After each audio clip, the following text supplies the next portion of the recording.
I'm Jim Gibson. I work in the safety department here at GMP, and today I'd like to take a few minutes to talk to you about rear-end collisions.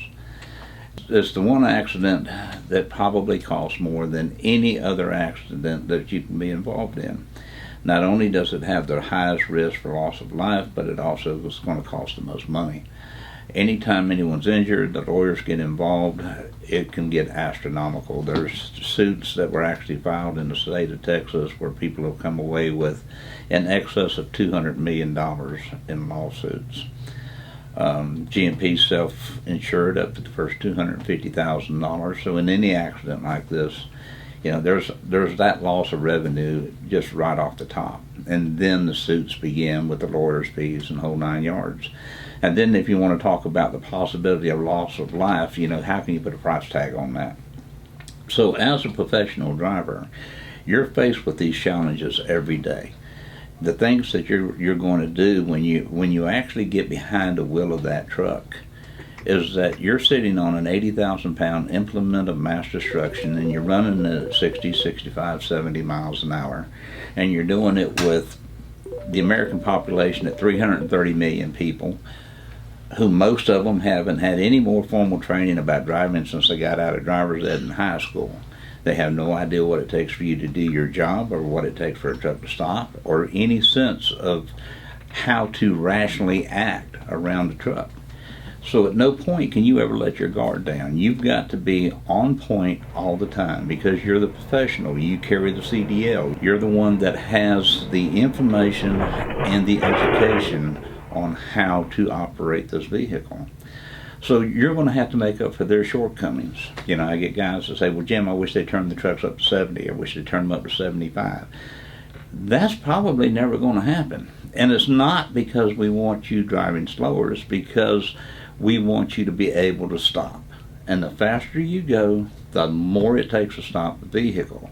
At 55 miles an hour, when you count perception time, reaction time, brake lag, and actual stopping distance, it takes you over 450 feet to stop this vehicle and do it safely. And that's in perfect conditions, dry weather, an alert driver, brakes adjusted, everything on the best that it can possibly be. 450 feet, that's at an average truck of 70 feet long. You're talking 6.5 truck lengths, almost 7 truck lengths to stop a truck. And where can you keep that type of following distance? But if the tractors and the commercial vehicles are running slower than the traffic is, the traffic's going to be pulling away from you, and it's going to give you a little more room to stop. Still probably isn't enough. The average driver only keeps less than a second worth of following distance.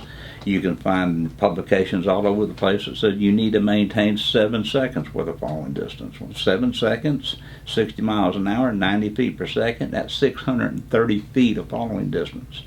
I don't know many places on the face of the earth you can do this. So you're going to have to stay on top of your game, stay alert, stay right on edge all the time. And then, remember, you're at the mercy of someone else. 498 professional drivers died in 2017 in single vehicle accidents. Not another vehicle involved. No cars, no other trucks, nothing. One driver, one truck, 498. And the only reason that I can think of for that many drivers to die is they got themselves in a position where they didn't have room to stop.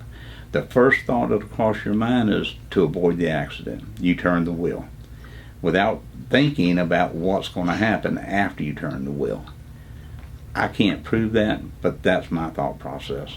That drivers not having enough room to stop, trying to avoid an accident, turn the wheel, and it doesn't work out well at all. And even if you're lucky enough to live through the rear end, and chances of that usually are pretty decent, but your reputation as a driver is going to be tarnished. A lot of companies have what's called disqualifiers, and if you've had a rear-end collision, chargeable rear-end collision, anywhere from 3 to 5 years, some companies as much as 10, you're not going to be eligible for hire. So now you're going to have to, a person who's involved in this type of accident is looked at to the point where they're going to have to take a job that's lower than what they should have to in order just to find employment. So, not only CSA points, but what's called PSP points, which is a driver's personal CSA score, the company's qualifications. It's detrimental to a professional driver in just about all aspects of what he does, and it's going to hurt his career, like I said, for a minimum of 3 years and probably as much as 10. Now, at GMP, we've got forward-facing cameras in all of our trucks. Now, these cameras are designed to protect the driver himself. We've got several cases where we've been involved in accidents, and because of the forward-facing camera, if an officer arrives on the scene after an accident has taken place, then he's got to do accident reconstruction, try to figure out what happened and who did what and the whole 9 yards. Well, with the forward-facing cameras, it's all right there. We've actually been involved in accidents where people get out of the vehicle and they start screaming about what we did, and then as soon as they find out we got a camera in the truck, they've changed their entire outlook on life and the story changes. There's been cases where we've been involved in accidents, and had it not been for that forward-facing camera, the drivers would have been charged and probably ticketed and ended up with a preventable accident.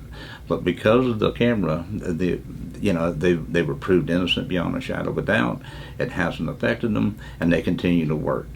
So, everything can be a double-edged sword, but I think you should look at these forward-facing cameras as being your security blanket to help you protect yourself, your job, and the company.